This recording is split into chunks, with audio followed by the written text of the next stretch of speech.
Oke, bismillahirrahmanirrahim. Assalamualaikum warahmatullahi wabarakatuh. Akan kita semua, apa kabarnya hari ini? Bismillahirrahmanirrahim. Alhamdulillahirrahmanirrahim. Wabihi nasta'in ala umuri dunya wa din. Wassalatu wassalamu ala asrofil anbiya'i wal mursalin. Wa ala alihi washabihi ajma'in. Amma ba'du.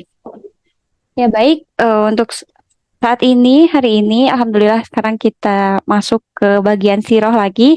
Setelah pertemuan kemarin kita membahas tentang kisah Nabi Idris alaihi salam. Sekarang kita lanjut kisah Nabi Nuh alaihi salam. Kita langsung masuk ke materi ya, biar nggak terlalu malam. Nah, kita lanjutkan kisah kita. Jadi kemarin kita udah ngebahas tentang kisah Nabi Idris alaihi salam, di mana kisah Nabi Idris alaihi salam diakhiri dengan akhir kisah Nabi Idris yang dicabut nyawanya di langit keberapa? Di langit yang keempat ya. Nabi Idris dicabut nyawanya di langit yang keempat, dan Nabi Idris juga sempat bersahabat dengan malaikat maut ya. Masya Allah. Kemudian ada 3 ajaran Nabi Idris yang diteruskan di Babilonia kuno pada saat itu, yaitu tentang siksaan neraka, indahnya surga, dan rasanya sakratul maut gimana. Pokoknya itu udah kita bahas di pertemuan kemarin ya, di bagian kisah Nabi Idris alaihi salam. Kita langsung lanjut ke kisah Nabi Nuh alaihi salam. Jadi nama lengkapnya adalah Nuh bin Lamik bin Mutawashilah bin Kanuh bin Idris ya. Jadi ini lanjut meneruskan nasabnya. Nanti nyambung lagi ke Nabi Adam. Jadi bin Lamik bin Kanuh atau Idris bin Yarid, kan nama dari ayahnya Nabi Idris adalah Yarid, bin Mahlayil bin Anusi bin Syed, Nabi Syed alaihissalam, dan bin Adam alaihissalam. Nah, Nabi Nuh itu lahir, ada yang menyebutkan 116 tahun setelah Nabi Adam meninggal dunia. Ada juga penjelasan lainnya yang menjelaskan bahwa Nabi Nuh itu lahir 146 tahun setelah Nabi Adam meninggal dunia. Tapi Rasulullah itu menjelaskan bahwa pernah ya Zaid itu mendengar ada sahabat yang bertanya kepada Rasulullah, "Wahai Rasulullah, apakah Adam itu seorang nabi?" Ya, Adam itu adalah seorang nabi. Kemudian berapa jarak antara Nabi Adam dengan Nabi Nuh gitu ya. Kemudian Rasulullah menjawab, jarak antara Nabi Nuh dengan Nabi Adam atau Nabi Adam dengan Nabi Nuh terpaut sebanyak 10 generasi. Jadi kalau misalkan dibayang-bayangin ya, 10 generasi, Nabi Adam punya anak, anaknya Nabi Adam punya anak lagi, selama 10 generasi itulah jarak antara Nabi Adam alaihissalam dengan Nabi Nuh alaihissalam. Kaum Nabi Nuh ini disebutnya dengan Bani Rasib ya. Ulama berbeda pendapat terkait dengan usia Nabi Nuh saat diutus sebagai Rasul. Jadi usia berapa Nabi Nuh diangkat itu juga masih ada perdebatan ya. Di dalam buku Kitab Bidayah wa Nihayah juga nggak dijelasin begitu jelas ya Nabi Nuh diangkat menjadi Nabi itu di usia berapa tahun itu ya. Ada yang bilang 480 tahun, ada pula yang bilang pada saat 50 tahun, ada juga yang berpendapat di usia 350 tahun. Tapi yang masyhurnya atau banyak dikenalnya Nabi Nuh diangkat menjadi nabi itu di usia 350 tahun. Kayak gitu ya. Di usia ini. Perkenalan dulu Nabi Nuh nih siapa. Nah, bagaimana kondisinya setelah Nabi Idris alaihissalam meninggal dunia? Kan kemarin juga kita udah bahas ya, bagaimana kondisinya pada saat Nabi Adam alaihissalam meninggal dunia, kemudian nanti terbangunnya Babilonia kuno, pada akhirnya di sana lahirlah Nabi Idris, kemudian dilanjutkan risalahnya disampaikan oleh Nabi Idris alaihissalam. Setelah Nabi Idris alaihissalam meninggal dunia, bagaimana kondisinya? Nah, seluruh kaum Babilonia kuno tidak merasa kehilangan ya, karena mereka sudah menghafal suhuf Nabi Adam. Jadi kan Nabi Adam tuh suhufnya atau risalahnya atau materinya gitu ya, materi Islamnya yang disampaikan oleh Nabi Adam kan dihafal ya secara turun-temurun sampai kepada Nabi Idris alaihissalam. Sampailah kepada Nabi Idris, di situ kan mulai ya pengajaran baca tulis. Kan Nabi pertama yang bisa baca tulis adalah Nabi Idris alaihissalam. Nah, di sana dimulai kan semua risalah-risalah, semua keilmuan, semua materi-materi Islam mulai ada tulisan-tulisannya gitu ya. Ketika suhuf Nabi Adam diajarkan oleh Nabi Idris kepada Babilonia kuno pada saat itu juga terdapat suhuf Nabi Idris yang sudah mulai dituliskan. Ada di dalam daun, ada dalam bebatuan atau kulit-kulit hewan. Tapi bagaimana sih risalah yang disampaikannya? Ya risalahnya nggak jauh beda sih sama ajaran kita sekarang ya.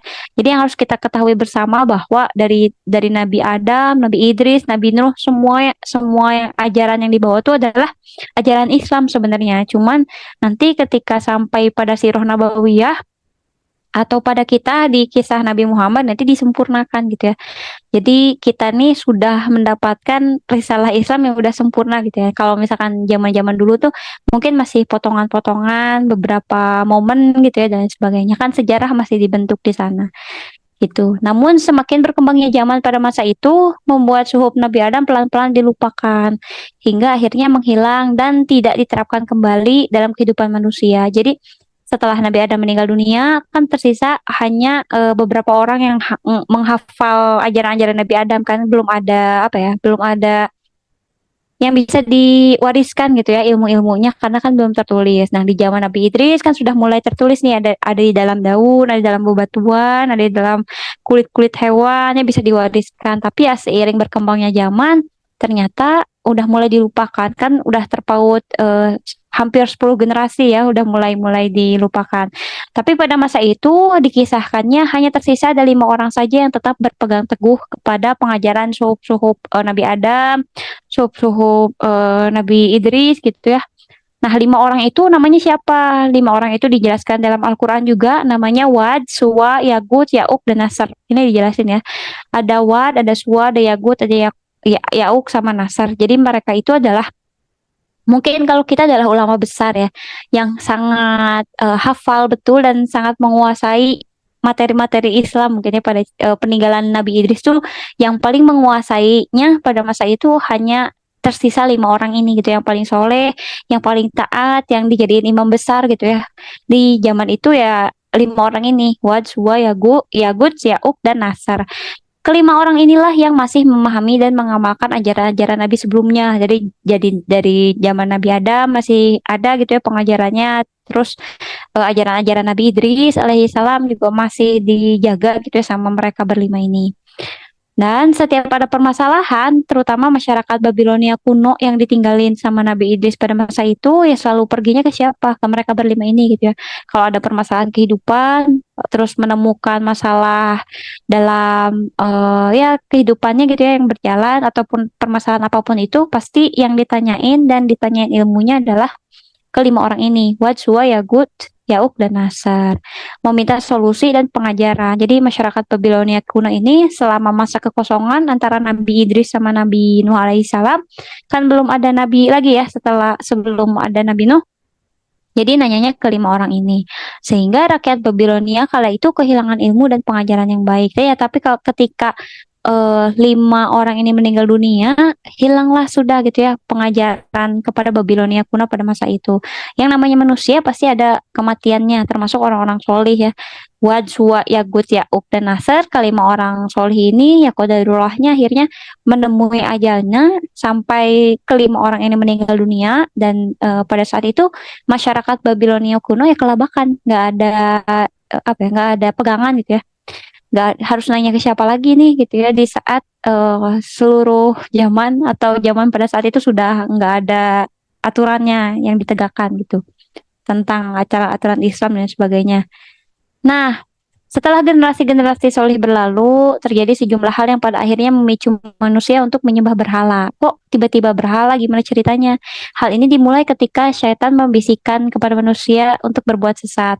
Nah, ketika 5 orang tadi yang solih ini meninggal dunia, nah syaitan ini bisikin was-was gitu ya, membisikkan ke dalam hati-hati manusia yang ada pada saat itu kepada mereka untuk membuat sebuah patung yang mirip dengan 5 orang soleh ini dengan dalih untuk mengenang dan menjadi perantara doa antara manusia dengan Tuhannya. Ya awalnya rakyat Babilonia kuno menjadikan patung sebagai tempat pelarian jika ada permasalahan ya di bukan jadi awalnya pada saat itu si patung-patung itu ya ditujukan untuk mengenang aja, mengenang dari 5 orang pilihan tadi yang soli-soli gitu ya. Daripada dilupakan gitu ya, kelima orang soleh ini lebih baik dijadikan patung untuk dijadikan sebagai kenangan. Awalnya kenangan doang, terus ketika ada permasalahan, mintanya bukan sama patung itu, tapi ya mintanya sama Tuhannya gitu ya. Tapi di depan patung tersebut, lama-kelamaan pergeseran makna dari antara kenangan tadi sampai tempat sembahan, sampai dikasih apa ya, kayak makanan-makanan sesajen gitu ya di depan patung-patung kelima orang ini. Apakah patungnya ada 5 teh? Awalnya cuma 5 gitu ya. Cuman ada tadi Watsua, Yagut, Yauk, sama Nasar tadi cuma ada 5. Kesini-kesininya bikin patung yang kecil-kecil karena kan itu biasanya disimpan di tengah-tengah kota gitu ya. Yang patung-patung yang besar disimpan di tengah-tengah kota. Pada akhirnya kan masyarakat juga mikir, aduh, kok bolak-balik ke tengah kota susah juga, repot juga. Akhirnya mulailah dibikin patung-patung yang kecil-kecil dari kelima orang tadi. Jadi sesembahan berhala pertama kali setelah Nabi Idris meninggal dunia adalah kelima orang soleh ini, yang bahkan nama kelima orang soleh ini dijadikan nama-nama berhala. Jadi kamu mau berdoa sama siapa nih sekarang gitu ya? Oh, aku sama Yagut, oh aku sama Wad, aku sama Suwa. Jadi berhala-berhala itu udah mah diserupain mukanya sama kelima orang soleh itu, namanya juga dikasih dengan nama-nama orang soleh tersebut ya. Ya, ketika orang soleh ini wafat, setan mengilhamkan kepada kaum mereka untuk mulai menyekutukan Allah. Muhammad bin Qais berkata, di antara Adam dan Nuh terdapat satu kaum yang solih, gitu ya. Mereka memiliki pengikut yang setia. Ketika mereka meninggal dunia, maka berkatalah para pengikutnya, seandainya kita menggambarkan wajahnya, maka kita akan lebih giat untuk beribadah. Awalnya sih kayak gitu ya. Maka mereka pun mulai membuat gambar, awalnya gambar doang, setelah gambar baru pindah ke patung yang besar, setelah patung yang besar mulai ke patung-patung yang kecil. Gitu ya. Ada juga riwayat yang menjelaskan bahwa ketika orang-orang kelima orang soleh ini dikuburkan, nah, ada setan yang berbentuk manusia yang datang untuk menghasut gitu ya. Aku mendengar ratapan kalian, apakah kalian mau aku gambarkan wajahnya sehingga kalian bisa kenang? Kemudian orang-orang yang lain jawab, ya kami mau. Kemudian setan atau iblis itu menggambarkan wajah kelima orang yang solih yang sudah meninggal dunia tersebut yang udah dikubur. Lalu nggak sampai di sana ditawarin juga, apakah kalian mau aku buatkan patung di sini agar kalian bisa melihatnya? Kemudian masyarakat pada saat itu jawab, ya kami mau. Dibuatlah patung-patung besar dan patung-patung kecil yang bisa dibawa pulang sebagai sesembahan. Mulailah di sana, mulai menyembah pada berhala. Gitu ya. Jadi kondisi ketika Nabi Idris sudah meninggal dunia, awalnya masih soli-soli, ada 5 orang yang masih menjaga aturannya gitu ya. Tetap pada syariat yang diajarkan Nabi Idris, ketika 5 orang itu sudah meninggal dunia, udah nggak ada pegangannya, hancur. Mulailah itu tipu daya setan di sana. Nah, pada saat itu bagaimana kondisi Nabi Nuh alaihissalam? Apakah ia juga menyembah berhala dulunya gitu ya? Ternyata Nabi Nuh adalah keturunan Lamik. Lamik itu adalah ayahnya Nuh ya, tadi udah dijelasin. Nyambungnya ke Nabi Idris. Nanti lihat aja di slide-nya. Nah, terus Nabi Nuh ini tidak pernah menyembah kepada kelima padung tadi. Jadi ayahnya Nabi Nuh ini yang namanya Lamik sadar bahwa Tuhan itu ya cuman Allah gitu ya, atau Tuhannya Nabi Idris, bukan yang lain, bukan sesembahan yang patung-patung yang dibikin secara mendadak setelah kelima orang soleh tadi meninggal dunia. Nah, setelah tidak udah kita tahu sama-sama ya bahwa ayahnya Nabi Nuh juga nggak nyembah berhala. Nah, sehingga Nabi Nuh juga nggak nyembah berhala ya karena nggak diajarin sama ayahnya untuk menyembah kelima orang tadi. Hingga akhirnya ayahnya Nabi Nuh ini meninggal dunia hingga tersisa Nabi Nuh seorang yang dari satu kampung, satu pedesaan itu yang nggak nyembah berhala, semuanya nyembah berhala, semuanya minta-minta sama apa ya, bikin sesajen di depan berhala-berhala itu kecuali Nabi Nuh. Nah, ada banyak yang riwayat dijelasin juga dalam buku bahwa mulailah di sini Nabi Nuh mulai diangkat menjadi rasul setelah ayahnya Nabi Nuh meninggal dunia. Walau alam ya. Jadi kapan Nabi Nuh diangkat menjadi nabi atau rasul ya ketika ayahnya Nabi Nuh ini meninggal dunia dan ketika Nabi Nuh menjadi satu-satunya manusia yang nggak penyembah berhala pada saat itu. Diangkatlah menjadi rasul gitu ya. Dan di saat kerusakan menyebar di muka bumi gitu, semuanya udah nyembah berhala, terjadi di segala penjuru ya. Dari Babilonia kuno nyebar ke daerah-daerah sekitarnya. Allah mengutus hamba dan rasulnya yaitu Nuh. Nuh menyuruh untuk beribadah kepada Allah dan tiada sekutu bagi Allah serta melarang untuk mulai menyembah berhala. Jadi dilarang ya mulai dakwahnya di sini. Ada di Quran surah Al-Hadid ayat 26, dan sesungguhnya kami telah mengutus Nuh dan Ibrahim dan kami jadikan kepada keturunan keturunan keduanya adalah para nabi-nabi gitu ya. Nuh berkata, "Hai kaumku, sesungguhnya aku adalah pemberi peringatan, maka sembahlah olehmu Allah, maka ia akan mengampuni sebagian dari dosa-dosamu." Kemudian ternyata udah dakwah ke sana sini gitu ya. Nabi Nuh kan dakwahnya dikenal lama banget tuh, dakwah ke orang-orang yang pada saat itu nyembah kelima berhala tadi. Sampai di Quran surat Nuh ayat 2 sampai 14 jelasin, Nabi Nuh berkata, "Ya Tuhanku, sesungguhnya aku telah menyeru kaumku malam dan siang. Namun seruanku itu hanyalah menambah dan membuat mereka lari dari kebenaran. Sungguh setiap kali aku menyeru mereka, mereka memasukkan jari-jari mereka ke dalam telinganya dan menutupkan baju mereka ke mukanya. Dan mereka tetap mengingkari serta sangat menyombongkan diri gitu. Aku telah menyeru mereka dengan cara terang-terangan dan diam-diam, namun mereka tetap tidak mau beriman." Kan bahwa Nabi Nuh menyeru kaumnya dengan berbagai macam cara ya, ada yang siang, ada yang malam, baik sembunyi-sembunyi maupun terang-terangan. Jadi Nabi Nuh itu dikenal dengan dakwahnya yang lama banget gitu ya. Tapi setelah dakwah yang lama, yang pengikutnya itu cuma sedikit. Karena apa ya? Karena mungkin susah dibilangin orang-orang pada masa itu gitu ya. Senangnya ya nyembah nyembah sama berhala. Ketika Nabi Nuh udah diangkat sebagai rasul, mulai dakwah terang-terangan gitu ya, menyeru langsung kepada semua orang yang ada mungkin lagi nongkrong diajak sama Nabi Nuh gitu ya terang-terangan. Ada juga yang diam-diam, jadi apa ya, door to door gitu ya. Kalau misalkan promotion tuh jadi door to door, didatangin rumahnya satu-satu, diketuk pintunya, dakwahin tapi nggak mau juga kayak gitu. Ada yang dakwah terang-terangan, ada yang sembunyi-sembunyi, bahkan siang dan malam. Bahkan diceritakan sebelum Nabi Nuh itu disuruh sama Allah membangun bahtera, Nabi Nuh tuh ya nggak ada waktu istirahatnya, cuma tidur berapa jam ya kayak gitu.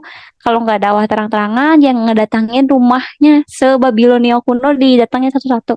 Kamu mau nggak nyembah Allah gitu ya? Allah tuh kayak gini-gini ya, dakwah kayak gimana, dakwah ke rumah-rumah didatengin, tapi nggak jarang juga malah usir gitu ya, malah diejek dan sebagainya. Ya gimana lah ujiannya dalam dakwah ya, memang sebegitu beratnya di zaman Nabi Nuh alaihissalam. Ya semua apa ya, semua cara udah dijalanin tapi nggak mau juga. Kadang juga Nabi Nuh tuh menyampaikannya, memberikan targib gitu ya. Targib itu adalah berupa kabar gembira. Ayo lo nyembah Allah gitu, nanti kita masuk surga dan sebagainya. Kadang juga menyampaikan targib. Kadang juga menyampaikan tahrib. Tahrib itu adalah ancaman. Wah, so kalau misalkan masih terus nyembah berhala nanti masuk neraka dan sebagainya gitu ya.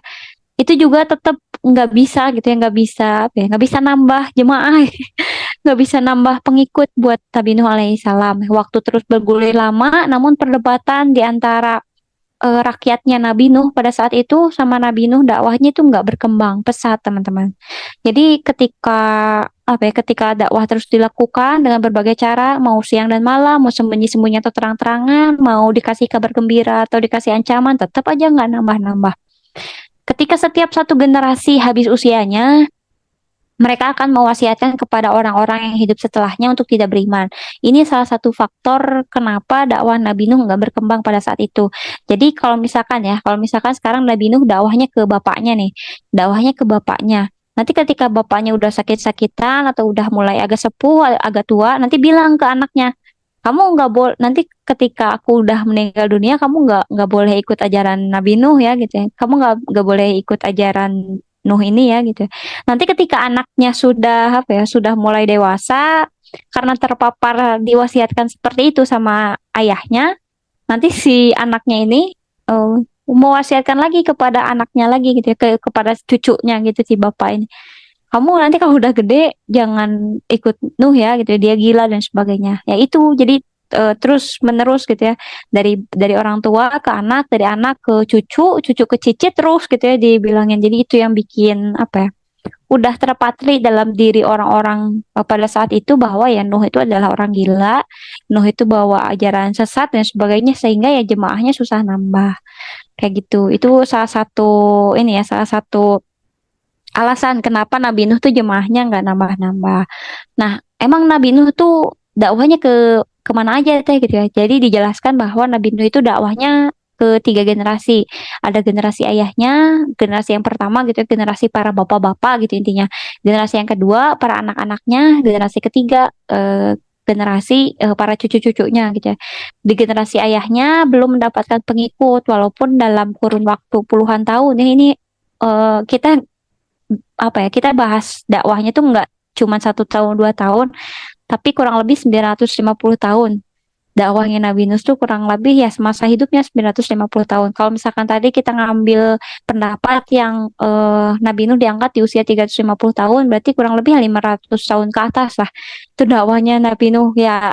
Salah satu kelebihan yang Allah kasih bagi Nabi Nuh adalah ya umurnya panjang gitu ya. Ada yang bilang sampai 950 tahun, ada yang bilang dakwahnya aja 950 tahun bukan sama umurnya berarti umurnya 1000 tahun ke atas ya wallahu alam. Itu pendapatnya kan beda-beda ya kalau sirah. Pokoknya intinya Nabi Nuh tuh umurnya panjang, dakwahnya ya 500 tahun ke atas. Jadi dakwahnya tuh generasi ayahnya, generasi si anaknya, generasi kedua sama generasi ketiga si cucu-cucunya.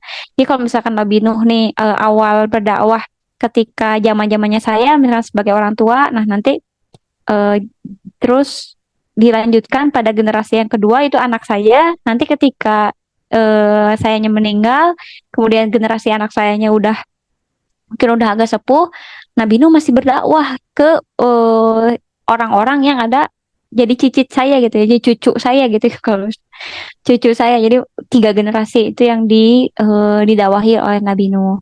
Nah, pada masa itu ada raja yang berkuasa karena Babilonia kuno kan udah jelasin ya di zamannya Nabi Idris juga sistemnya kerajaan gitu ada satu raja yang memerintah di bawah rakyat-rakyatnya.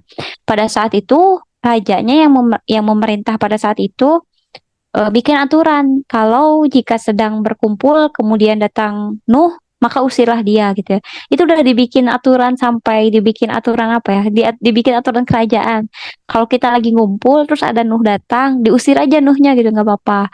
Terus jika sedang sendiri dan tidak berani mengusir, maka tutup wajah dengan kain dan tutup telinga dengan jari hingga ia pergi. Kan tadi juga udah dijelasin di ayat Al-Qur'annya ya.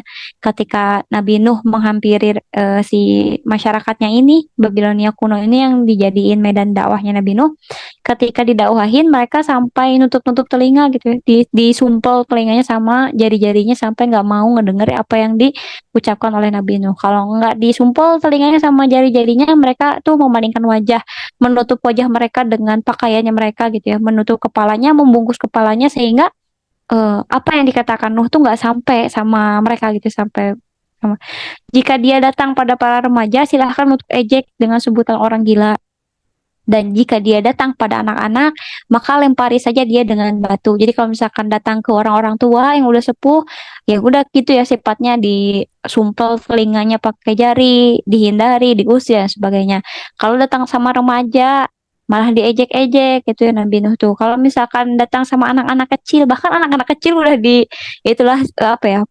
Kalau nyambungnya ke pendidikan anak, berarti kalau misalkan ajaran Babilonia kuno pada saat itu ke anak-anaknya ya sampai segini ya gitu ya. Sampai pas Nuh datang ke anak-anaknya aja dilempari dengan batu atau tanah yang ada di sana. Sebegitu itunya ya udah dakwah beratus-ratus tahun ke kalangan tua nggak bisa, kalangan remaja nggak bisa gitu, ke kalangan anak-anak pun juga sama gitu, udah terpapar sama orang tuanya mereka. Lalu Allah menyuruh Nabi Nuh untuk berdoa agar didatangkan azab pada kaumnya gitu ya. Ditawarin juga kan kalau misalnya kita lihat Sirah Nabawiyah juga ketika Rasulullah dakwah di Taif yang dipukulin sama batu yang sampai darahnya mau netes gitu ya. Terus kan malaikat di gunung tuh kan bilang gitu ya, kalau mau berdoa buat azab orang-orang Taif sih boleh aja, sok doa aja gitu kan. Nah ini juga Allah tuh nyuruh Nabi Nuh kalau misalkan mau berdoa agar didatangkan azab pada mereka pada saat itu, ya sok aja gitu ya berdoa. Dan akhirnya Nabi Nuh berdoa, Allah menyuruh Nabi Nuh untuk membuat sebuah bahtera kapal. Jadi siklusnya ketika udah dakwah nih beratus-ratus tahun sama Allah, kamu masih kuat nggak gitu ya? Atau masih udah pengen udahan nih gitu ya dakwahnya gimana? Akhirnya Nabi Nuh kan berdoa sama Allah. berdoa setelah berdoa sama Allah, Nabi Nuhnya baru diijabah gitu ya, doa dari Nabi Nuh, dan akhirnya perintah untuk membuat bahtera turun. Kayak gitu ya siklusnya. Jadi nggak tiba-tiba Allah nyuruh kamu bikin perahu aja nih sekarang, nggak kayak gitu. Tapi setelah melewati dakwah yang panjang banget gitu ya, baru disuruh. Nah, ketika disuruh itu arsiteknya itu Allah gitu ya, disuruh bikin kapal yang kayak gimana gitu, bahteranya seperti apa, itu arsiteknya Allah sendiri. Sedangkan proses pembuatannya dibimbing langsung oleh malaikat Jibril ya. Pada masa ini Nabi Nuh masih belum menyerah sebenarnya.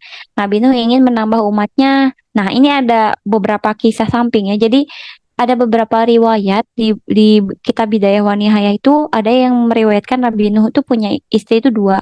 Ada juga yang meriwayatkan istri Nabi Nuh itu satu. Nah, saya mau jelasin dua-duanya. Nah, pada masa ini, pada saat Allah tuh nawarin, kamu masih kuat nggak dan sebagainya, Nabi itu belum menyerah, kemudian menambah umatnya dengan cara menikahi salah satu wanita kaum Babilonia pada saat itu gitu ya. Akhirnya ia menikah dan sebagian menyebutnya dengan nama Wailah gitu ya, atau Waliah. Dan dari Waliah ini Nabi Nuh mendapatkan keturunan yaitu Kan'an. Jadi sebelumnya Nabi Nuh juga diriwayatkan pernah menikah yang pertama itu dengan wanita yang benar-benar solehah gitu ya. Nah, dari sana, dari istri yang pertama, lahirlah Sam, Ham, dan Yafid. Itu apa ya?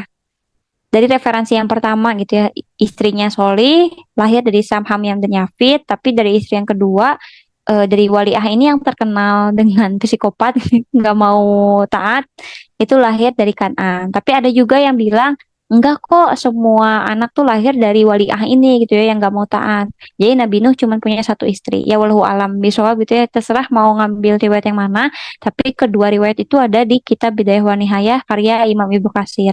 Jadi tapi yang paling masyhur yang kita sering dengar yaitu ya udah Nabi Nuh tuh cuma punya satu istri, dan keempat anaknya ini lahir dari istri ini yang namanya Waliah. Nggak ada istri lain selain dari Waliah ini gitu ya. Dan Nabi Nuh itu punya empat anak, Sam, Ham, Yafid, dan Kan'an. Sam, Ham, Yafid nantinya ikut ke kapal, Kan'an ini nggak mau taat. Sama kayak istrinya Nabi Nuh alaihissalam kayak gitu ya.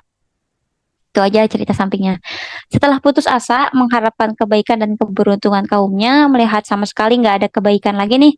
Dipikir-pikir, aduh nggak akan ada nambah jemaah lagi mungkin gitu ya. Nggak akan ada yang mau taat lagi. Dan dilihat kekafirannya makin banyak, yang nantang makin banyak juga, yang nyakitin makin banyak juga. Akhirnya Nabi Nuh memanjatkan doa karena marah dan Allah mengabulkan doanya itu. Doanya apa teh? Doanya ada di Quran surah Al-Anbiya ayat 76, dan ingatlah Nuh sebelum itu ketika dia berdoa kami perkenankan doanya. Kami selamatkan dia bersama pengikutnya dari bencana yang besar. Juga dilanjutkan dalam Quran surah Asy-Syura ayat 117 sampai 118. Nabi Nuh berdoa, ya Tuhanku, sungguh kaumku telah mendustakan aku, maka berilah keputusan antara aku dengan mereka. Jadi udah nyerahin ya Allah, udah dakwah banyak-banyak nih gitu ya, beratus-ratus tahun, tapi ya kayak gini aja gitu ya, kaumnya nggak mau taat dan sebagainya. Akhirnya berilah aku keputusan antara aku dengan mereka dan selamatkanlah aku dan mereka yang beriman bersamaku. Apakah ada yang beriman? Ada yang beriman, tapi nggak banyak gitu ya. Dakwahnya beratus-ratus tahun, tapi yang masuk ke ajaran Islam tuh nggak sampai 50 orang. Ada yang bilang 40 orang aja. Kayak gitu, cuman segitu gitu ya dari dakwah beratus-ratus tahun. Terhimpunlah kekafiran, kefasikan, dan doa dari Nabi Nuh gitu ya. Pada akhirnya Allah memerintahkan Nabi Nuh untuk membuat bahtera. Akhirnya setelah berdoa gitu ya, Tuhanku, sungguh kaumku telah mendustakan aku. Maka berilah keputusan antara aku dengan mereka dan selamatkanlah aku dan mereka yang beriman kepadaku. Akhirnya Allah nyuruh bikin sebuah bahtera atau sebuah kapal besar gitu ya, memerintahkan Nabi untuk membuat itu kapal laut yang besar dan tidak ada tanding dan tiada bandingannya. Sebelumnya nggak ada yang pernah bikin itu dan setelahnya juga nggak akan ada yang bikin itu. Apakah nanti hari kiamat ada lagi kapal Nabi Nuh? Nggak akan ada. Jadi sebelumnya memang nggak akan ada, nggak ada yang pernah bikin dan setelahnya juga nggak ada yang mau bikin. Kalau misalnya sekarang ada kapal apa gitu yang paling besar, nggak ada tandingannya sebesar kapalnya Nabi Nuh alaihissalam. Ketika Allah mengijabah doa Kemudian Allah memerintahkan Nuh untuk menanam pohon. Jadi ketika udah diijabah doanya, udah disuruh bikin bahtera, ada waktu juga di sana, nggak tiba-tiba Nabi Nuh, sekarang Nuh bikin bahtera gitu ya, sekarang Nuh bikin kapal, tiba-tiba langsung bikin kapal besar, nggak kayak gitu. Tapi Allah ngasih jeda waktu di sana, Allah nyuruh dulu Nabi Nuh buat tanam pohon. Jadi Allah menyuruh Nabi Nuh untuk menanam pohon lalu menunggunya hingga 100 tahun. Kemudian setelah udah ditanam, ditunggu 100 tahun, pohonnya udah pada gede gitu ya. Kemudian menebangnya di 100 tahun berikutnya ditebang, dirakit, ditebang, dirakit terus kayak gitu. Namun ada pendapat yang mengatakan bahwa proses penebang rakitnya nggak sampai 100 tahun gitu ya, cuman 40 tahun aja. Ya beberapa riwayat memang seperti ini kalau belajar sirah ya ada riwayat ini, ada riwayat ini. Selama ada di buku ya kita pelajari aja. Jadi Allah tuh setelah nyuruh Nabi Nuh buat bikin bahtera atau kapal yang besar itu prosesnya lama gitu ya. Dari nanam terus nunggu pohonnya tumbuh dulu 100 tahun. Terus setelah itu udah mah tumbuh baru ditebang, dirakit, ditebang, dirakit kayak gitu. Ada dua pendapat, ada prosesnya selama 100 tahun full, ada yang hanya berpendapat selama 40 tahun aja. Nah, ternyata istri kedua Nabi Nuh ini sama sekali nggak ngedukung atau istri dari Waliah tadi gitu ya. Tadi udah jelasin kan, ada dua pendapat tentang itu. Ya, nggak mau taat dan nggak mau mendukung, malah bikin menganggap bahwa Nabi Nuh ini gila. Jadi selama Nabi Nuh dakwah ya tetap ditemenin. Tapi ketika udah mulai bikin bahtera, udah nih ngapain suami gue bikin perahu gede-gede di atas gunung gitu ya. Ini bener-bener gila nih gitu ya. Mulai dari sana si istrinya mulai goyah tuh, mulai pengen ninggalin dan mulai ikut-ikutan sama kaumnya. Malah nggak mau gitu ya ngedukung dakwahnya Nabi Nuh.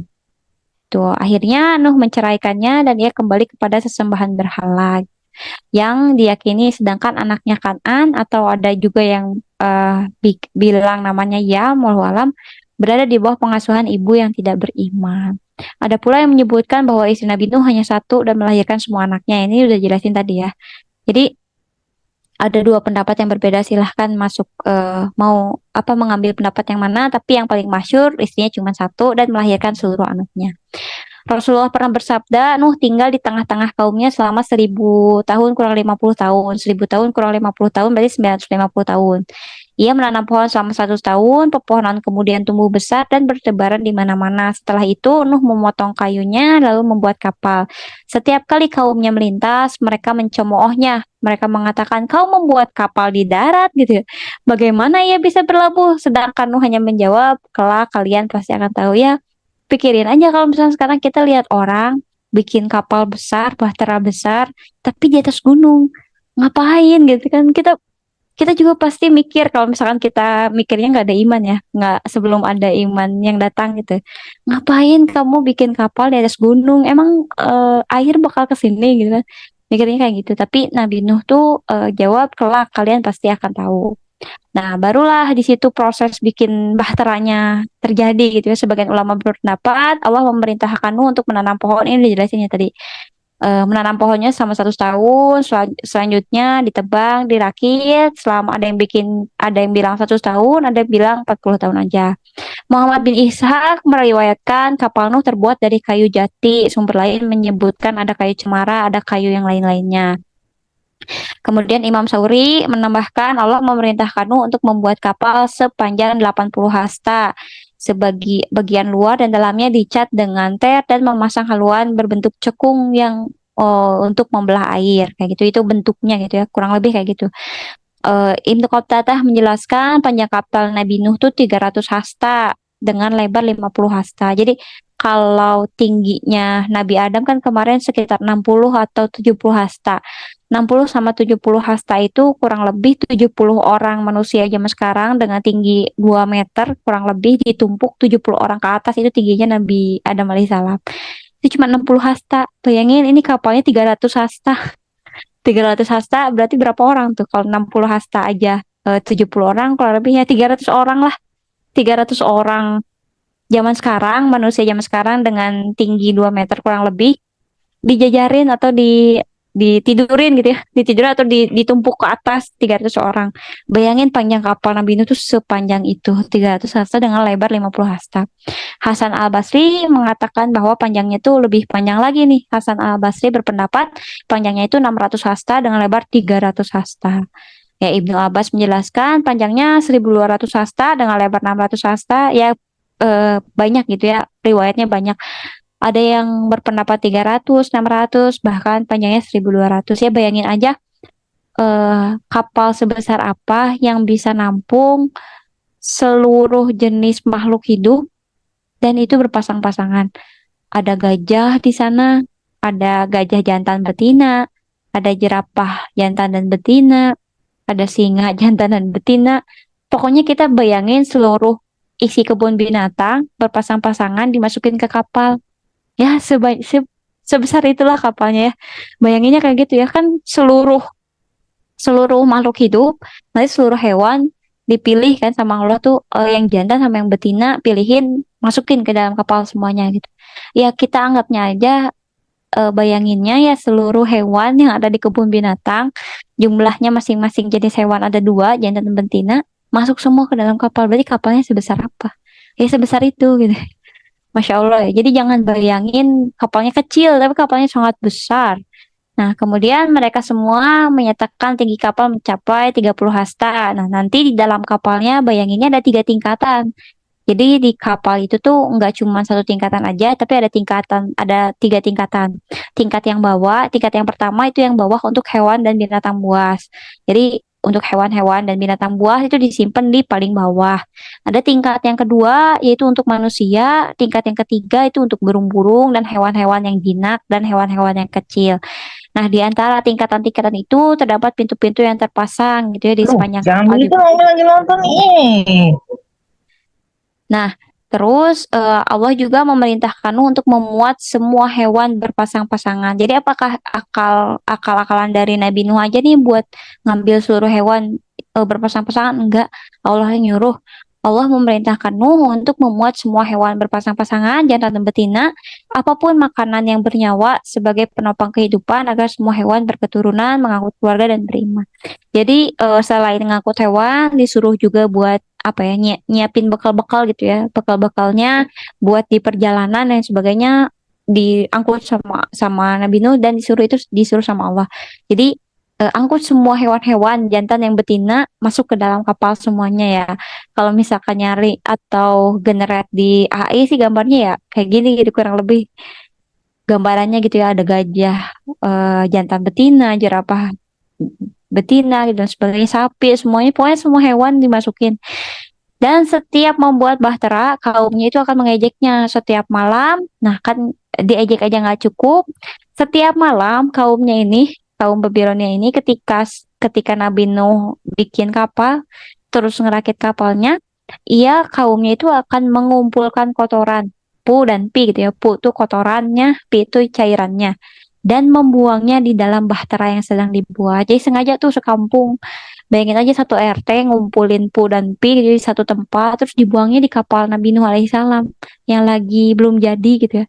Hingga pada saat pagi harinya Nabi Nuh selalu membersihkannya terlebih dahulu.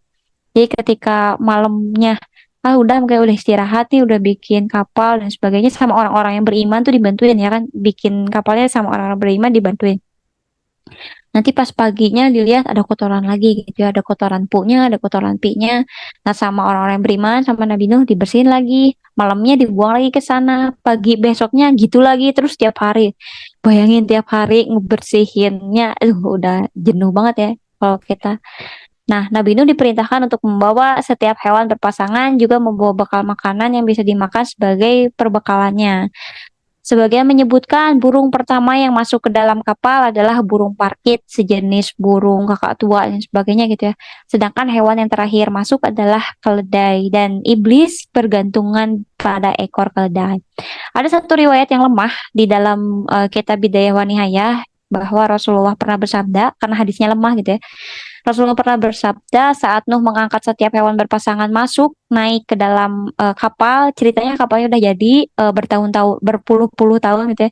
Sekian kan tadi ada yang bilang 40 tahun bikin kapalnya, ada yang bilang juga 100 tahun bikin kapalnya, walau alam. Ketika kapalnya udah jadi, hewan-hewan dimasukin gitu ya. Eh, Kemudian ada yang pengikut Nuh tuh ada yang bertanya, bagaimana kita bisa merasa tenang atau bagaimana hewan-hewan ternak bisa merasa tenang jika ada singa yang ikut serta bersama kita. Kemudian Allah membuat singa itu terserang demam, jadi dia nggak bisa berburu, dia nggak bisa berkutik gitu ya. Pada saat proses bahteranya, pada proses banjirnya gitu ya, Allah datangkan demam pada singa sehingga singa nggak mau berburu, sehingga hewan-hewan ternak yang jinak itu nggak rusuh gitu di dalam kapalnya. Nah, dan itulah penyakit demam pertama yang turun di muka bumi katanya, walau alam ya. Setelah itu mereka mengeluhkan tikus gitu ya. Lalu gimana dengan tikus-tikus? Tikus-tikus akan merusak makanan dan barang-barang kami, juga akan menggerogoti bahtera ini gitu ya. Bagaimana kalau bahtera ini karam? Allah kemudian memberikan ilham kepada singa untuk bersin. Ketika singa bersin, lalu seekor kucing keluar dari singa tersebut sehingga tikus-tikus bersembunyi di hadapan kucing tersebut. Hadis ini lemah, tapi walaupun lemah, herannya kenapa ada di kitab Bidayah wa Nihayah karya Imam Ibnu Katsir. Berarti ada satu hikmah yang bisa kita pelajari dari sini kan. Bagaimana bisa kita kepikiran kalau misalnya, oh ya seluruh hewan tuh masuk ke dalam kapalnya Nabi Nuh. Kan ada hewan buas, ada hewan yang jinak gitu ya. Kenapa mereka bisa tenang ya? Padahal kan dalam kehidupan sehari-hari mereka saling berburu gitu ya. Kayak gitu. Terus ini ada gitu. Ternyata apa ya, hadis lemah ini ada di dalam buku itu. Ya walaupun hadisnya lemah, tapi setidaknya ada hikmah yang bisa kita ambil. Terus ada juga yang mikir, oh iya ya pasti bakal ada tikus-tikus yang ngegrogotin. Secara tikus kan nggak bisa diatur gitu. Tapi ternyata, tapi ternyata agak aneh juga kalau misalkan kucing tuh muncul dari pada saat singa bersin. Aneh juga. Tapi kenapa hadis lemah ini ada di dalam kitab Bidayah wa Nihayah karya Imam Ibnu Katsir? Ya, secara nggak langsung berarti ini ada hikmah yang harus kita pahami ya.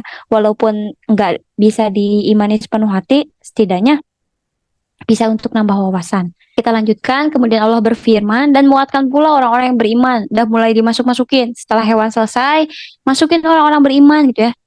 Ibnu Abbas mengatakan mereka berjumlah 80 orang bersama istri-istri mereka.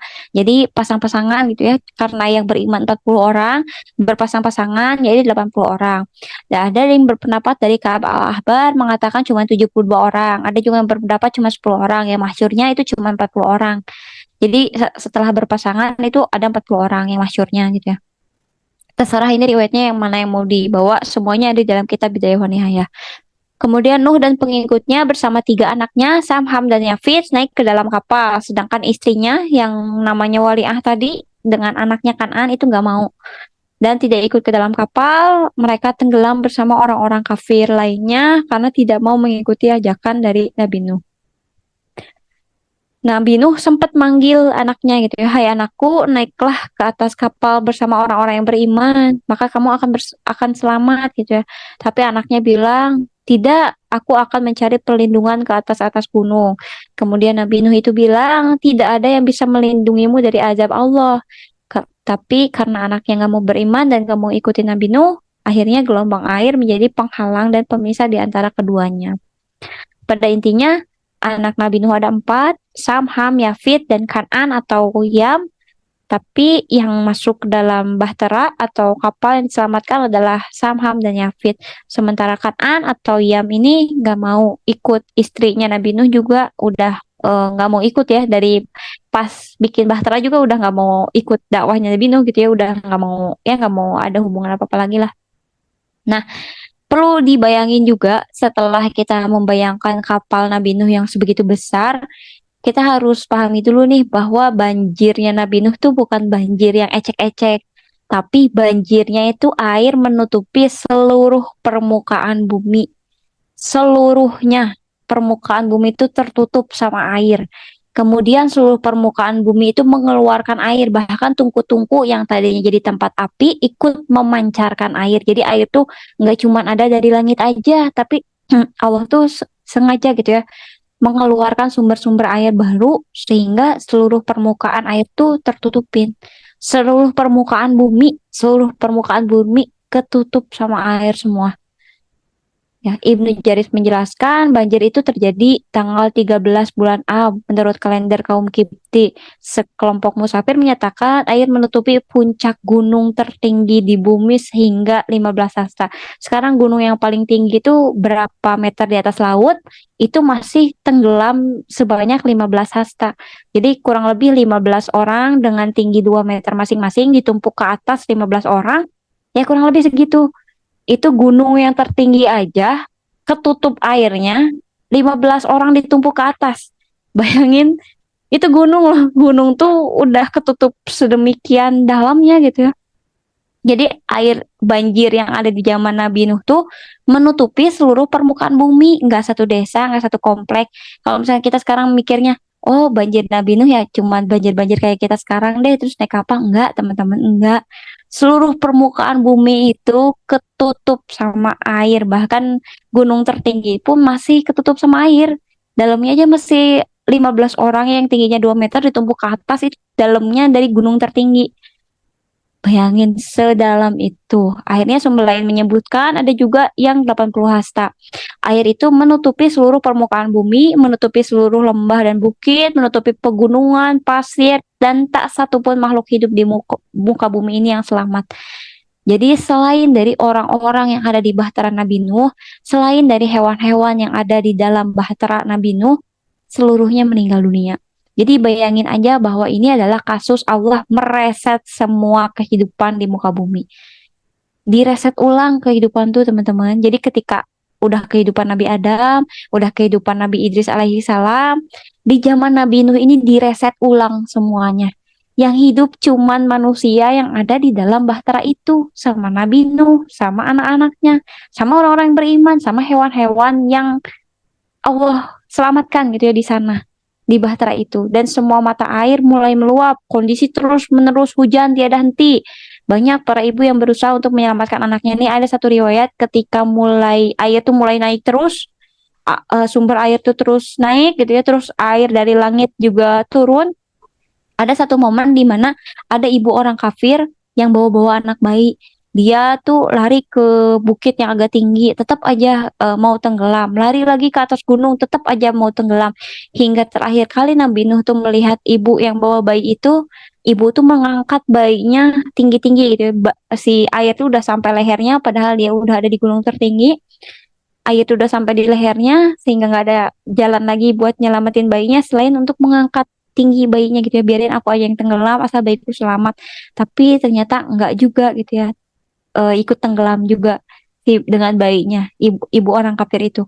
Nah ini yang biasanya dijadiin sama orang-orang kafir tuh bilang, apakah Tuhan Nuh tuh enggak sayang sama ibu orang kafir dan anaknya itu?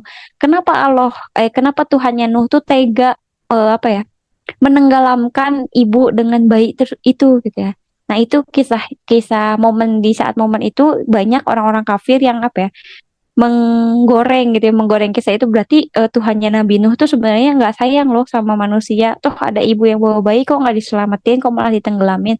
Ya kan karena dia tuh ada termasuk orang kafir, udah didakwahi bertahun-tahun tapi kan dianya nggak mau, akhirnya dia ikut diazab.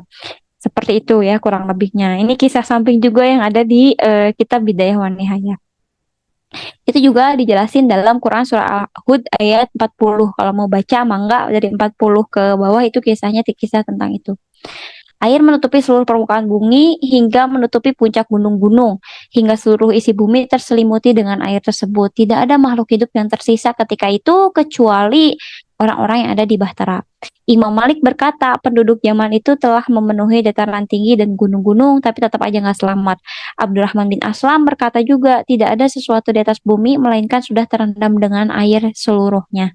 Setelah menenggelamkan seluruh penduduk bumi tanpa menyisakan seorang pun, orang-orang kafir udah meninggal semua, kecuali yang menyembah Allah yang ada di bahtera gitu ya. Allah memerintahkan bumi untuk menyerap air itu dan menyuruh langit untuk menghentikan hujan. Jadi ketika udah dipastiin nih seluruh orang-orang kafir di muka bumi ini, di segala penjuru dunia itu udah habis, udah meninggal dunia, Allah udah reset lagi seluruh orang-orangnya, tinggal tersisa orang-orang beriman yang ada di dalam kapal. Allah suruhlah itu bumi untuk menyerap air yang udah diluapkan sama Allah itu. Langit itu udah berhenti hujan atau badai. Dan Ibnu Abbas berkata, mereka berada di atas perahu selama kurang lebih 150 hari. Jangan dibayangin banjir dan kejadian azab ini cuma sehari dua hari, 150 hari. Artinya setengah tahun kurang lebih. Dari bulan Januari mungkin sampai bulan Juni atau Juli, terus menerus badai, terus menerus banyak gitu ya, gelombang dan sebagainya. Berapa lama Nabi Nuh dan pengikutnya ada di dalam bahtera? Sehari dua hari? Enggak. Ada yang riwayatnya 150 hari, ada yang riwayatnya 180 hari, ada yang riwayatnya 160 hari. Pokoknya lebih dari 100 hari. Ya kalau kurang lebih ya setengah tahun. Setengah tahun Nabi Nuh dan rakyatnya dan binatang-binatangnya ada di atas perahu tersebut. Kemudian Allah mengarahkan perahu itu ke Mekah. Jadi secara nggak langsung Allah itu mengarahkan perahunya ke Mekah. Perahu itu menungguin airnya surut, berputar-putar mengelilingi Ka'bah selama kurang lebih selama 40 hari. Jadi kalau misalkan kita lihat dari sirah pembangunan Ka'bah juga, Ka'bah tuh hancur pada masa Nabi Nuh alaihi salam. Jadi kan Ka'bah tuh kemarin pas kita pembangunan Ka'bah di awal kan sama malaikat, terus nanti sama Nabi Adam gitu ya dan lain sebagainya. Nanti di zaman Nabi Nuh nih hancur lagi. Di zaman Nabi Nuh nih hancur lagi ya karena ada bahtera ini. Tapi kurang lebih ketika nungguin surut, Allah jadikan perahu Nabi Nuh itu menghampiri Ka'bah, berputar-putar di sana mengelilingi Ka'bah kurang lebih selama 40 hari. Setelah itu mengarahkannya ke Gunung Judi. Jadi di mana bahtera Nabi Nuh berlabuh ya di Gunung Judi hingga berlabuh di sana. Kemudian untuk memastikannya apakah sudah benar-benar surut atau belum, Nabi Nuh ini mengutus burung gagak untuk melihat kondisi bumi. Namun burung gagak terbang dan menghinggapi bangkai-bangkai manusia yang ada di sana. Jadi bangkai-bangkai manusia kan berserakan banget ya. Bayangin aja seluruh permukaan bumi direndam air, terus mayat-mayatnya bergeletakan di mana-mana gitu ya. Ketika Nabi Nuh mengutus burung gagak keluar, tapi malah salah fokus gitu ya, salah fokus malah makanin bangkai dan nggak pulang lagi. Akhirnya Nabi Nuh mengutus burung yang lain yaitu burung merpati. Merpati kemudian kembali lagi membawa daun pohon zaitun dan dilihat kaki dari merpati itu penuh dengan lumpur. Jadi oh berarti udah ada daratan nih. Kok kaki merpatinya udah ada tanah gitu, udah ada lumpur. Berarti ini udah surut lumayan gitu. Akhirnya dari sana Nabi Nuh akhirnya tahu bahwa air sudah surut. Nabi Nuh kemudian turun ke lembah Gunung Judi, mendirikan sebuah perkampungan di sana dan ia beri nama Kampung Samanin. Jadi ada juga yang riwayat yang bilang bahwa setelah kondisinya surut, bangkai kan banyak ya di mana-mana. Ada yang bilang tuh meriwayatkan pas Nabi Nuh mengutus burung gagak tuh baunya udah nggak enak gitu ya. Baunya udah kayak tanah basah tapi udah bercampur dengan bau bangkai orang-orang kafir. Jadi setelah surut juga Allah tuh masih menurunkan hujan, tapi hujannya tujuannya bukan buat banjir lagi. Hujannya tujuannya untuk menghapuskan bau-bau yang gak enak atau bau-bau yang gak sedap dari bangkai-bangkai orang-orang kafir di sana. Kayak gitu. Jadi ketika Nabi Nuh turun itu udah nggak ada bau-bau lagi. Udah bersih lah intinya. Tapi mayat-mayat orang kafir mungkin bisa ditemui di jalan-jalan gitu ya yang terendam sama air. Nah, pertama kali perkampungan di muka bumi ini ada setelah banjir besar itu yang menutupi seluruh permukaan bumi, ya adanya di lembah Gunung Judi. Kampungnya namanya Kampung Samanin. Suatu ketika bahasa mereka bercampur baur gitu ya. Ada dari daerah ini, ada dari daerah ini. Karena terpaut beberapa generasi juga jadi bahasanya enggak satu bahasa gitu. Pada akhirnya di sana ada beberapa bahasa sehingga Nabi Nuh yang pada saat itu menerjemahkannya dan pandai untuk menerjemahkan masing-masing bahasa dari sana. Nah, pada saat itu Allah berfirman, "Hai Nuh, turunlah dengan selamat sejahtera dan penuh keberkahan dari kami." Dijelaskan bahwa dari semua orang yang beriman dalam ikut bahtera, Allah berikan karunia kepada keturunan Nuh yang beriman saja, yaitu Sam, Ham, dan Yafid kan anaknya Nabi Nuh, Sam, Ham, dan Yafid yang hanya berketurunan. Jadi ada yang pernah nanya lewat DM teh, apakah kan di dalam bahtera Nabi Nuh kan nggak cuman anak-anaknya Nabi Nuh ya, kan ada juga orang-orang beriman, kan tadi ada 40 orang, ada 20 orang, tapi kenapa seluruh nasab manusia saat ini gitu ya, nanti sampai akhir zaman itu terpautnya hanya pada ketiga anak Nabi Nuh aja, Sam, Ham, dan Yafid. Apakah orang-orang beriman yang ada di dalam bahtera juga nggak berketurunan? Ya, qadarullah-nya udah dijelasin dalam Quran surat As-Saffat ayat 77, yang Allah berikan keturunan pada saat ini ya hanya Sam, Ham, dan Yafid. Sementara orang-orang beriman yang lain yang enggak berketurunan, ada yang bilang kalau misalkan hamil keguguran, ada yang bilang anaknya meninggal dunia gitu ya, nggak sampai berketurunan lagi nggak sampai kayak gitu. Jadi semua manusia yang hidup dari zamannya Nabi Nuh setelah momen ini sampai hari kiamat nanti, nasabnya cuma terpaut pada tiga orang ini, Sam, Ham, dan Yafid. Cuman tiga orang ini. Jadi kayak bener-bener Allah ngereset kehidupan manusia gitu loh. Seluruh nasabnya aja disambungin atau diresetnya cuman pada keturunan Nabi Nuh alaihissalam, yaitu Sam, Ham, dan Yafid, yang hanya berketurunan, dan orang-orang yang beriman lain yang ikut ke dalam bahtera yang nggak berketurunan gitu ya. Ada yang nggak berketurunan, yang diuji dengan keguguran, ada yang diuji anak-anaknya meninggal dunia. Dan kami jadikan anak cucunya sebagai orang-orang yang melanjutkan keturunan. Dijelaskan dalam Quran surah As-Saffat ayat 77. Mangga dicek aja Qurannya. Maka semua yang berada di atas permukaan bumi pada hari ini berasal dari ketiga anak Nabi Nuh aja, Sam, Ham, dan Yafid ya. Sam adalah nenek moyang dari bangsa Arab, Persia, Romawi, dan Rum. Ham adalah nenek moyang dari bangsa Habasyah, Turki, Saklibah, Yajuj, Majuj, juga dari Ham, keturunan Ham. Yafis adalah nenek moyang dari bangsa Sudan, Barbar. Jadi kalau misalkan digambarkan, Sam, Ham, dan Yafid ya, Sam itu keturunan kulit putih. Jadi kalau misalkan nanti orang-orang Amerika atau orang-orang yang kulit putih, ada kan ada silsilahnya Paman Sam atau Uncle Sam gitu ya. Nah itu kurang lebih kayak kayak gini gitu nyambungnya ke anaknya Nabi Nuh yang keturunan Sam. Sam itu nanti keturunannya kulit-kulit putih. Jadi bangsa-bangsa Amerika, bangsa-bangsa ya bangsa-bangsa itulah yang kulitnya putih. Yafid itu adalah keturunan nantinya jadi para raja, silsilahnya untuk rasnya kulit-kulit orang-orang Asia, orang-orang Indonesia, orang-orang kulit merah atau coklat, orang-orang Cina, ya orang-orang pokoknya orang-orang Asia itu keturunannya keturunan Yafid nantinya. Kalau Ham itu keturunan-keturunannya orang-orang yang berkulit hitam, negro gitu ya, atau nantinya orang-orang Papua mungkinnya kulit-kulit yang hitam gitu ya. Nah, kayak gitu. Jadi keturunan tiga ras ini ya dari keturunannya anak-anaknya Nabi Nuh alaihissalam. Kayak gitu. Dan Rasulullah bersabda, Nuh memiliki anak, yaitu Sam, Ham, dan Yafid. Sam kemudian memiliki keturunan bangsa Arab, nantinya gitu ya. Ham itu keturunan bangsa Kipti, Sudan, dan Barbar. Yafid itu keturunan bangsa Turki, Silika, dan Asia sananya. Dan Allah berjanji tidak akan menimpakan banjir. Setelah kejadian ini, Allah berjanji pada Nabi Nuh, juga pada manusia. Allah berjanji tidak akan menimpakan banjir sebesar itu lagi, yang menenggelamkan seluruh permukaan bumi. Allah juga memberikan tanda berupa pelangi di awal. Nah, ini mulai awal adanya diperlihatkan pelangi pada manusia ketika setelah selesai proses banjir bah besar yang menimpa ini. Itu sebagai tanda bahwa Allah tidak pernah akan lagi menimpakan banjir sebesar itu sebelum hari kiamat ya. Sebelum hari kiamat. Kalau kiamat ya wallahu a'lam bishawab, apakah seperti ini juga atau enggak. Jadi sebelum hari kiamat datang, Allah nggak akan mendatangkan banjir sebesar ini lagi di muka bumi gitu ya.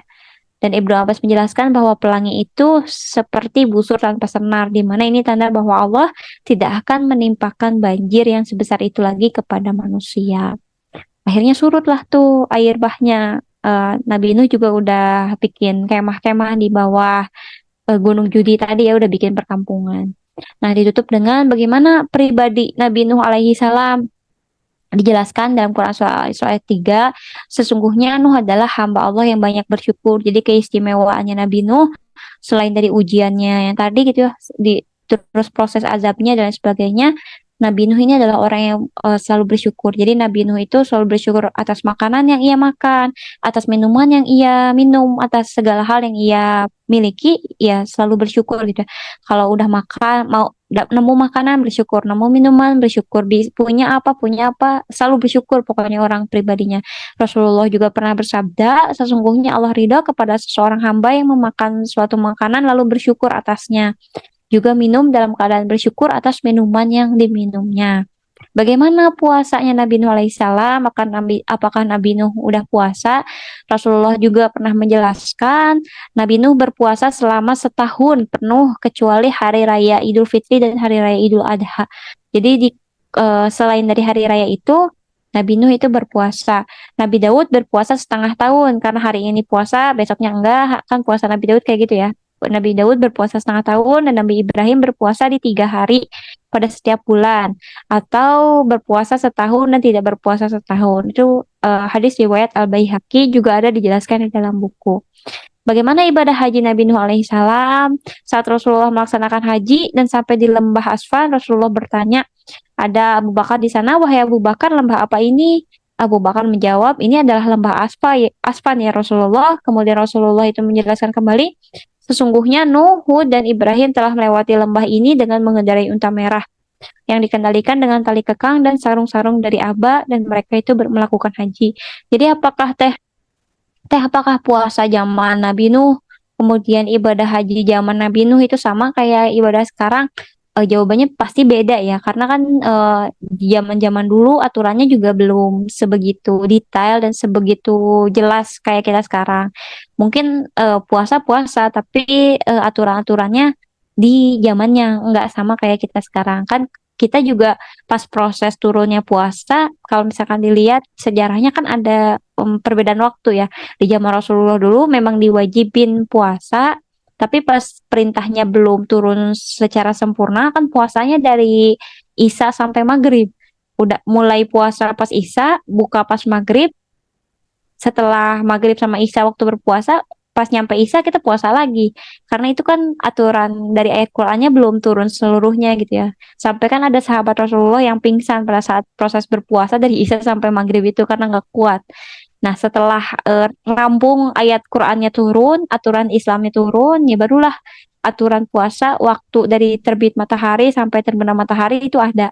Kayak gitu kan. Ya, jadi ibadah hajinya mungkin sama-sama ke Mekah ya. Kemana lagi? Ibadahnya kan Mekah tuh atau Ka'bah tuh udah dibangun dari sejak penciptaan malaikat kemarin ya udah kita bahas.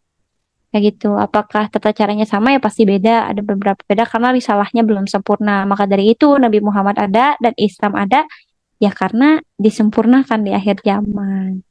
Kayak gitu. Bagaimana akhir kisah Nabi Nuh? Jadi Rasulullah pernah menjelaskan menjelang kematiannya Nabi Nuh itu berkata kepada anaknya atau mewasiatkan sesuatu kepada anaknya, sungguh aku menyampaikan wasiat kepadamu, ada 2 hal yang harus dilakukan dan ada 2 hal yang dilarang untuk dilakukan.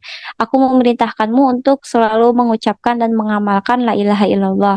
Karena andai saja kalimat la ilaha illallah ini diletakkan di satu timbangan amal, sementara di satu timbangan lain diletakkan 7 lapis langit beserta bumi dan isinya, maka kalimat la ilaha illallah ini lebih berat daripada 7 langit dan 7 bumi beserta isinya. Kemudian aku melarangmu untuk berbuat syirik dan sombong. Nah, beberapa ulama menjelaskan syirik adalah mendatangkan tandingan bagi Allah gitu ya. Sedangkan sombong ini memiliki arti menolak kebenaran dan meremehkan orang lain. Jadi ada juga dijelasin di dalam buku, ada pada saat Rasulullah menjelaskan ini ada sahabat yang bertanya, "Wahai Rasulullah, apakah sombong itu artinya kita memakai perhiasan sementara yang lain tidak?" Terus Rasulullah jawab, bukan. Wahai Rasulullah, apakah sombong itu dalam artian kita memakai pakaian yang bagus sementara orang lain tidak? Kemudian Rasulullah jawab lagi, bukan. Wahai Rasulullah, apakah sombong itu artinya kita mau menaiki kendaraan yang baik atau menaiki hewan yang baik, tunggangan yang baik sementara yang lain enggak? Terus Rasulullah juga bukan. Terus pada akhirnya pokoknya udah perdebatan panjang itu ada sahabat yang nanya, kalau semuanya bukan, lalu sombong itu apa, wahai Rasulullah gitu ya. Terus Rasulullah menjelaskan, sombong adalah orang-orang yang menolak kebenaran walaupun dia tahu. Jadi dia tuh tahu kebenaran tapi dia menolaknya. juga meremehkan orang lain. Jadi memandang rendah orang lain itu adalah sombong. Seperti itu. Jadi teh berarti pakai pakaian bagus gitu, pakai tunggangan yang bagus, pakai perhiasan dan sebagainya berarti bukan sombong ya. Itu mah balik lagi ke niat ya. Nggak pakai perhiasannya buat apa dan lain sebagainya. Kalau misalkan cuman buat diri kita sendiri nggak ada niat yang lain buat nggak ada niat yang lain buat orang lain ya mungkin itu hanya memuliakan diri sendiri ya bukan termasuk sombong. Tapi benar lagi kalau misalkan di hatinya ada niat yang lain berarti itu udah ada sombong wallahu alam. Tapi yang dimaksud sombong di wasiatnya Nabi Nuh adalah menolak kebenaran dan meremehkan orang lain. Banyak perbedaan pendapat terkait dengan umur Nabi Nuh di akhir gitu ya. Ibnu Abbas berpendapat jika Nabi Nuh tuh usianya ya cuma 480 tahun aja. Tapi kan itu bertentangan dengan ayat Al-Quran yang tadi ya, bahwa di ayat Al-Quran juga jelaskan bahwa umur Nabi Nuh tuh 1000 tahun, kurang dari 50 tahun, berarti kurang lebih 950 tahun. Nah, dijelaskan juga Nabi Nuh hidup 480 tahun ditambah hidupnya 350 tahun setelah banjir. Yang setelah itu berarti usia Nabi Nuh pada saat meninggal dunia kurang lebih 1780 tahun. Berarti usia Nabi Nuh tuh kurang lebih 2000 tahun kurang ya. Karena masa dakwahnya aja udah 950 tahun. Jadi banyak juga pendapat-pendapat yang lain terkait dengan usia Nabi Nuh gitu ya. Pas meninggalnya berapa tahun. Wallahu alam bisawab. Sekian cerita kisah Nabi Nuh alaihissalam. Nanti kita akan lanjut ke kisah Adam, Idris, Nuh, Hud. Kita masuk ke kisah Nabi Hud alaihissalam. Jadi jangan dibayangin bahwa banjir Nabi Nuh tuh cuma ecek-ecek ya enggak. Tapi di bahteranya aja 150 tahun. Ini ada gunung, ini laut. Berarti kalau kita jelasin dari dua tadi, gunung yang tinggi aja udah kelelep sama air gitu ya. Berarti seberapa banyak gitu air yang menggenang di sana.